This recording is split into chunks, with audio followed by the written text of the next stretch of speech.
part of the HR Insight series, we'll talk about Zoom fatigue.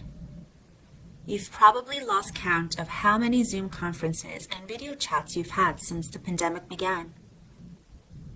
Zoom fatigue is a unique kind of exhaustion that occurs when people participate in teleconference calls for an extended time period.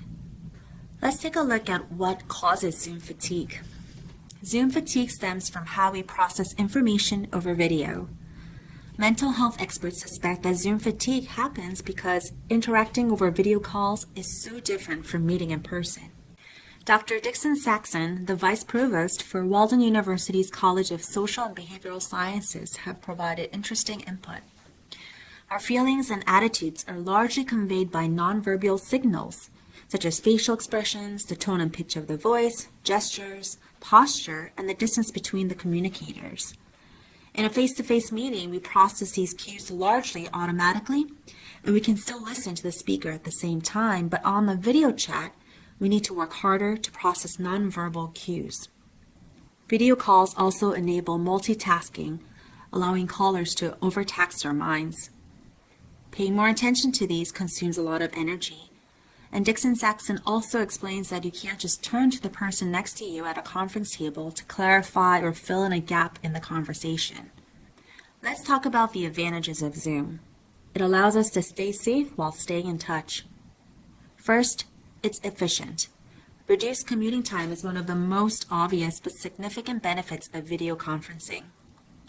In-person meetings with colleagues, clients, and satellite offices can take up valuable hours of your day. Even an hour-long meeting can quickly take up the entire morning when accounting for travel and commute time. Secondly, it connects teams together. Teams are becoming increasingly geographically separated for various reasons. Distance won't matter when you can bring your team together via video conferencing for either regular meetings or last-minute checkups. It also improves attendance. It's often challenging to coordinate busy schedules and bring executives and stakeholders together for in-person, on-site meetings. Video conferencing allows flexibility and allows for greater attendance rates. We can also record the discussion for non-attendees as well. Lastly, it provides more structure for meetings. Because people are calling in from various locations, the start and end times of video conferences are usually well defined before the start of the call. This allows for greater productivity during the allocated time, and you're more likely to use an agenda and stick to it when you know the meeting must end on time due to a global schedule. Of course, there are disadvantages of Zoom. You may feel more overwhelmed, exhausted, and irritable than usual, and there may be some physical side effects associated with those feelings as well. There could be tension in your eyes due to strain you have by focusing on the screen. You can have pain in your lower back, neck, spine, due to the way you're sitting or have your computer set up at home. You may also have excessive feelings of apathy. So how exactly can we combat Zoom fatigue? With predictions that the new workplace normal will be very different from the old one, it seems that Zoom is really here to stay. However, there are a number of steps that we can take to reduce the negative effects of online video meetings and video interviews.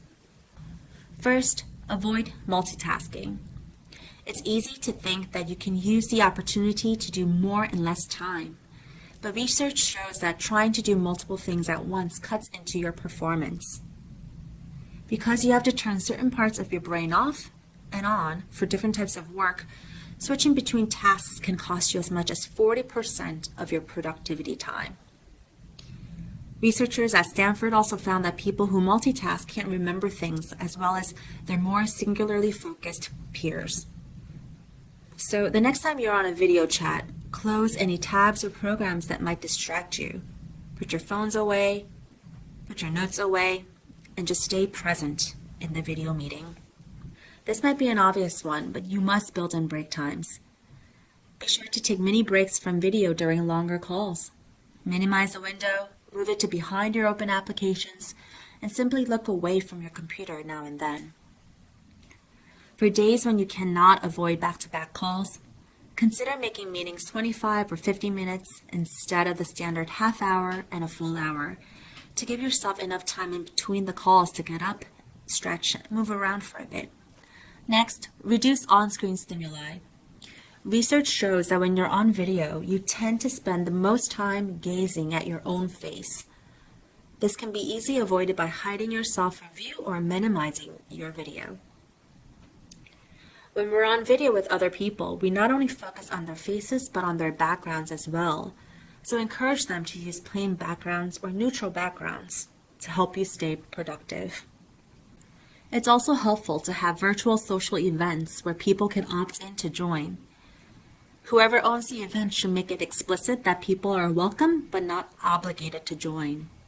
You can appoint a facilitator when expecting a large group, and the person can open by asking questions and making it clear in what order people should speak. This way, everyone gets to hear from one another, and the group doesn't start talking all at once. Lastly, check your calendar for the next few days to see if there are any conversations or meetings that you can have over phone calls or email instead of a Zoom video conferencing. Most likely, the other person will also be relieved. We looked at additional ways that we can help remote teams stay connected. You can have coffee chats, ask a question of the week, encourage group chats, do virtual lunches, exchanges, and do company contests and challenges to keep your workforce engaged during this time. It is important to ensure that your employees are healthy and safe during this time by working remotely. So check in with them from time to time and ensure that they do not have Zoom fatigue. Look for ways to keep them much more engaged and help them stay connected with the organization.